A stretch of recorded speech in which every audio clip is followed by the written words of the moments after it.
From cousins who battled each other on opposite sides, to half-brothers who discovered each other during a youth match, to in-laws who can't stand each other, these are the hidden family ties that prove football truly runs in the blood.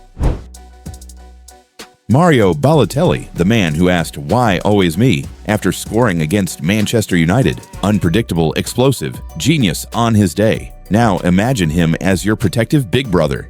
Enter Obafemi Martins, the Nigerian speedster who terrorized Premier League defenses with Newcastle and Inter Milan. Athletic, clinical, and apparently brave enough to date Mario Balotelli's sister. When Martins married Abigail Barwa in 2013 and had a baby together, the football world held its breath. Would Super Mario approve? Reports claimed he was furious when photos emerged of Martins with his sister. But Martins wasn't intimidated. Speaking to the press, he set the record straight. "Mario is my boy. The respect is there because I used to play at Inter in the youth team with him. People are putting it in the news that he's upset, but he's glad that Obafemi Martins is dating his sister." Picture those family Christmas dinners. Mario Balotelli, the man who once let off fireworks in his bathroom, trying to play the diplomatic brother-in-law. Some relationships are tested on the pitch. Others are tested at the dinner table. Manchester United's Donny van de Beek isn't just married to any ordinary woman. He's married to Estelle Bergkamp, daughter of Arsenal legend Dennis Bergkamp.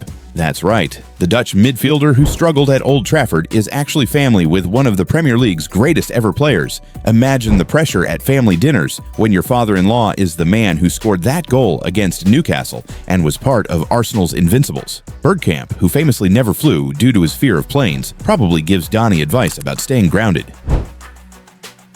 Picture this: Netherlands under-16 training camp. Two teenagers, practically the same age, running drills together. What they don't realize yet is that they're about to embark on parallel Premier League careers that would see them face off as enemies. Fast forward to August 2014. Loftus Road, QPR versus Sunderland. Leroy, now wearing the hoops of Queen's Park Rangers, lines up against his cousin Patrick van Aanholt, donning the red and white stripes of Sunderland. Family loyalty goes out the window when 3 points are on the line. Charlie Austin's first-half strike gives QPR the victory, but the real story is happening after the final whistle. Two cousins who learned the beautiful game together as kids now shake hands as Premier League rivals. Before that match, Fur couldn't hide his excitement. "I can't wait to play against him." Bolton Wanderers 2002. A magical Nigerian midfielder arrives from Paris Saint-Germain, and English football is never the same again.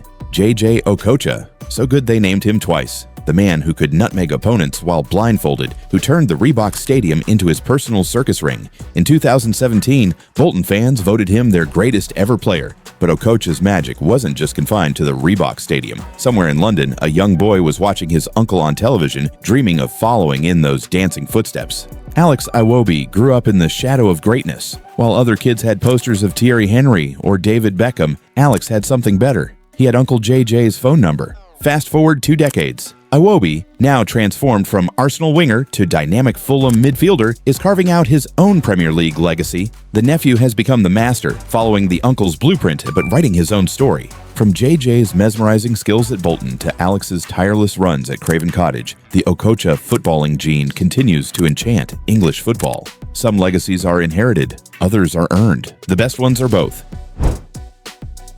Now imagine this scenario. You're playing in a youth match, focused on the game, when suddenly a stranger approaches you after the final whistle. "Do you know who that is?" they ask, pointing to a player from the opposing team. "That's your brother." This isn't fiction. This is exactly what happened to Wijnaldum. Picture young Ginny, already showing the tenacity that would later conquer Anfield, standing on a Dutch youth pitch, staring at Rajiv van Parra. Two half-brothers meeting for the very first time, not at a family dinner or birthday party, but on a football field. "I knew I had another brother, but I never saw him until that moment," Wijnaldum later revealed. "I never saw pictures because at that time you didn't have the internet or social media. No Instagram, no Facebook, nothing."